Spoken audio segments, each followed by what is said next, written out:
سطيف الادلبي تعال عندي. امرك معلم. قرب. اشو لك عين عمك؟ اشو بدك تطلب؟ اشو عين عمك؟ اللاجة دي مش غريبة عليا، انت ادلبي؟ ايه ادلبي؟ اشو ودك؟ من ادلب؟ انا بحب اهل ادلب قوي، انا سامع ان انتوا عندكم شعبيات، ممكن ادوق؟ يا علي الطلاق بثلاثه رح دوقك شعيبيات بحياتك ما دقتها. بجد يا اسطى؟ عليا النعمة، انت اجدع ناس. بس في شغلي بستخدم شعيبيات بالفرن، رح دوقك اياهم تازايات، بدك تنزل معي على المطبخ ومنه كمان بفرجيك على الارانب اللي جنب الفرن. بجد يا اسطى؟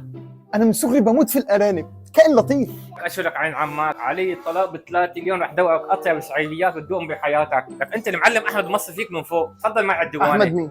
لك تفضل معي على الديوانه. لا اموت واشوف الارانب. تفضل. A few moments later. لا لا مش على الشعبيات. لسه ما فتيت. انا مش على الشعبيات. لسه ما فتيت. تعال